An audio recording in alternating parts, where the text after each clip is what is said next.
Xo'p, hurmatli tomoshabinlar, yangi qurilgan binolar mansarda bo'ladi. 6-qavat. Mana tomi mana shunaqa ko'rinishda. Qarang, sanuzlari alohida.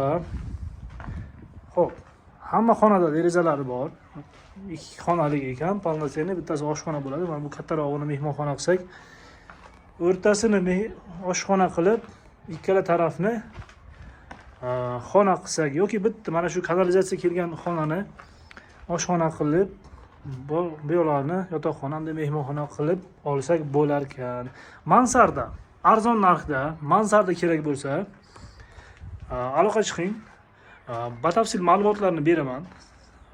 Hozircha ayta oladiganlarim Samarqand shahar vokzal hududidagi yangi qurilayotgan domlar bo'ladi. Xo'p, ana shunaqa yangi qurilayotgan domda 4 ta 5 ta hozircha sotilmagan mansardalari bor ekan. Mana shu ikkinchisi. Bu studiyni 2 xonali ekan, chunki 2 ta xona, o'rtada katta xonasi mavjud ekan. Bu ham sanuzllari alohida turibdi.